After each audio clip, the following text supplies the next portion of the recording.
Na hora que eu começo o vídeo, esse cachorro começa a latir, mano. Porra. Salve, rapaziada. E aí, tudo bem com vocês? Daniel Brownie falando, mais um vídeo aqui do canal Brownie Fogo. Vamos pro segundo conteúdo deste sábado, tá legal? E amanhã de manhã a gente fala um pouquinho mais sobre Botafogo e Resende, beleza? Vamos trocar uma ideia aqui rápida sobre algumas questões aí que surgiram a respeito do Botafogo nesse dia de hoje, que eu acho importante pra gente atualizar. Não só sobre o jogo de amanhã, mas sobre algumas situações envolvendo o mercado, algumas situações também envolvendo os próximos jogos do Botafogo, tá legal? E que a gente, assim, o Botafogo tá sem casa e o Botafogo nesse momento vai tendo outros locais aí pra jogar. A gente tá meio, digamos assim, perdido de onde vão ser esses jogos, tá certo? Vamos lá, o negócio é o seguinte, rapaziada, se inscreve aqui no canal, se não me engano está com 86.200 inscritos aqui no canal, vamos tentar chegar a 86.300 inscritos, tá legal? Conto com a ajuda de vocês. Metade das pessoas que me assistem aqui todos os dias não são inscritas, rapaziada, ou porque não são atentas, ou porque estão com preguiça, ou porque não se ligaram, ou porque o YouTube removeu a inscrição, isso acontece às vezes também, enfim, vamos pra cima. E o negócio é o seguinte, rapaziada, quero falar do Cuesta, tá? Uma notícia que surgiu a respeito dele e a gente tem que ter um pouco de atenção em relação a isso, apesar de muita gente estar tratando com deboche e é uma parada que eu falo, assim, a arrogância, ela não fala a língua do Botafogo, então acho que é sempre importante a gente ponderar alguns aspectos do que é válido, o que não é válido. Eu quero falar aqui um pouquinho também sobre os jogos do Botafogo contra a Portuguesa e os jogos do Botafogo e o jogo do Botafogo contra o Brasiliense também, tá legal? Até pegando o gancho, falando de Campeonato Carioca, desses primeiros jogos dessa penúltima rodada, em que nós tivemos mais um aspecto complicado que pode fazer a vaga ficar entre Botafogo e Vasco da Gama, tá? Então, assim, se o Botafogo quiser ir para a semifinal do Carioca, é indispensável o Botafogo vencer a equipe do Resende, tá? O Botafogo tem que ganhar o Resende e vai ter Flamengo e Vasco, que é uma possibilidade do Vasco, por exemplo, perder pontos, tá? Enfim, vamos trocar uma ideia. E eu quero falar também sobre... na verdade, eu gostaria de falar até sobre Botafogo e Resende, mas a gente vai falar mais amanhã. O negócio é o seguinte, começando aqui sobre os jogos. O Botafogo enfrenta agora o Resende em Cariacica, no Espírito Santo. Depois, na quinta-feira, teremos Botafogo e Portuguesa no Raulino de Oliveira. E por que o jogo não acontece no Luso Brasileiro, Brown? Pois é o Botafogo que sempre se ferra nessas situações, né? Impressionante. A última rodada, todos os jogos vão acontecer no mesmo horário. Vai ter Fla-Flu no Maracanã e o Vasco joga em São Januário. Então, por uma questão de segurança, né, a federação, a polícia, né, não quiseram que esse jogo fosse no Luso Brasileiro. Essa partida vai acontecer no Raulino de Oliveira, lá no sul do estado. Beleza? Mais uma oportunidade, por exemplo, para o pessoal do sul do estado poder assistir ao jogo do Botafogo. Esse jogo acontece no dia 9, tá? E aí, na semana que vem, né, na semana seguinte, perdão, dia 15, o Botafogo enfrenta o Brasiliense pela segunda fase da Copa do Brasil. O Brasiliense que passou pelo Atlético, time que o Roger, ex-centroavante do Botafogo lá de 2017, é o técnico. O Atlético foi eliminado pelo Brasiliense. Brasiliense que tem simplesmente Hernani Brocador, Chiesa e Yuri Mamute, tá? Ou seja, dois ex-jogadores do Botafogo e o Hernani Brocador, que é um cara que já provocou o Botafogo, enfim, o Botafogo não pode, cara, pelo amor de Deus, pelo amor de Deus. E a gente não sabe aonde vai ser esse jogo, rapaziada, porque o jogo é com o mando do Botafogo, é a mesma questão do jogo, é a mesma parada do jogo da primeira fase, só que ao invés de ser empate, o empate é a vantagem do visitante, empate é pênalti. É um jogo único, né, na casa do Botafogo, com o mando do Botafogo, quem vencer passa para a terceira fase, empate, pênalti. Assim como foi Botafogo e Náutico nos aflitos lá em 2020. Para quem não se lembra, em 2019, o Botafogo também fez um jogo nos mesmos moldes contra o Cuiabá. O Botafogo passou do Cuiabá nessa ocasião por 3-0, lá no Newton Santos. Não foi em 2020. Em 2020, o Botafogo perdeu para o Cuiabá. Mas, enfim. E aí, o Botafogo ainda está definindo aonde vai ser esse jogo.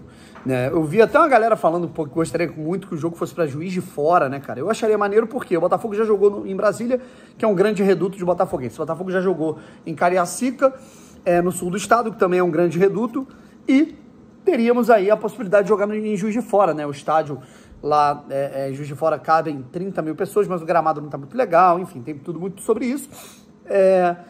Acho que uma possibilidade poderia ser Maracanã também, tá? Por que não?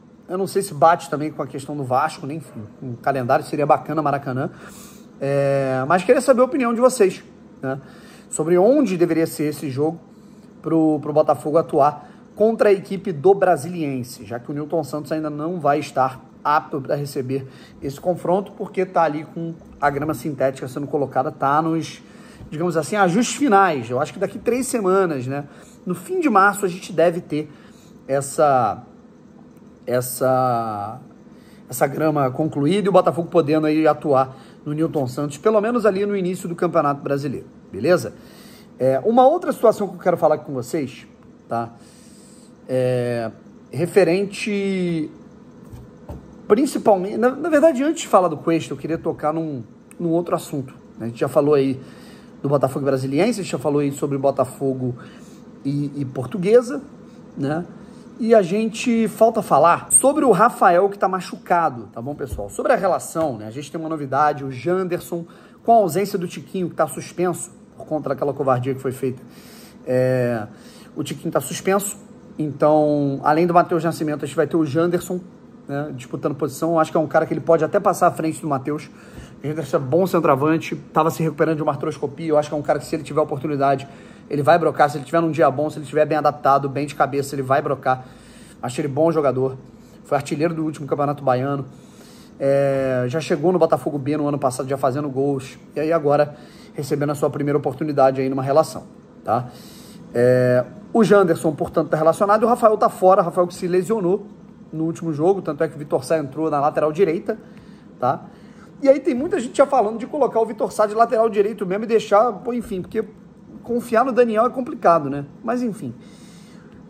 Tem a possibilidade do de Plácido, né? Que ainda não foi relacionado, né? Então, enfim, mas sobre relação, quem joga, quem não joga, jogo contra o Resende, a gente fala depois, tá bom, pessoal? Agora eu quero focar aqui um pouquinho no Cuesta, tá? Surgiu uma notícia lá da Bahia, tá? Lá da Bahia, de que o Cuesta estaria, na verdade, o Bahia estaria interessado no futebol do Cuesta, beleza? E aí muitos botafoguenses deram risada, debocharam. Ah, pelo amor de Deus, o Bahia vai tirar o Cuesta do Botafogo agora? Tá de sacanagem. E assim, eu não vou ficar aqui, né, jogando, né, ficar atraindo coisa ruim, pelo amor de Deus. Mas agora, não pensem que é uma coisa assim ridícula de acontecer, tá? Eu acho que tudo vai da vontade do jogador também. Se o jogador quiser ficar no Botafogo, ele vai ficar no Botafogo. E o Cuesta parece estar muito feliz aqui no Botafogo, muito adaptado ao clube, tá? Só que o Cuesta ainda pertence ao Internacional. Ele ainda é emprestado pelo Inter. Ou seja, se o Bahia virar lá pro Inter e fizer uma proposta colocando grana pra cacete na mesa e aumentando o salário do Cuesta em 3 vezes em relação ao que ele já ganha aqui no Botafogo, sei lá, eu tô viajando aqui, tá? Meu amigo, o bagulho pode ser astronômico financeiramente para ele. O Bahia agora tá com SAF, agora é investimento do Grupo City. E o Internacional, que tem, digamos assim, um prejuízo financeiro, se não técnico, com Cuesta, enfim, esse tipo de coisa eu não acharia difícil, não, tá?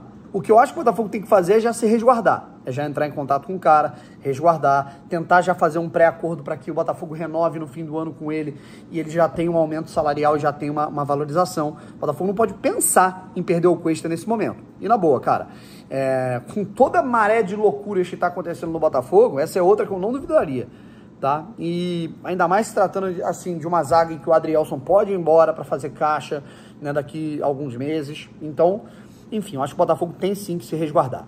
Galera, é isso. E sobre Botafogo e Resende, a gente volta amanhã de manhã. Valeu? Tamo junto, rapaziada. Até a próxima. Tchau, tchau. E fui.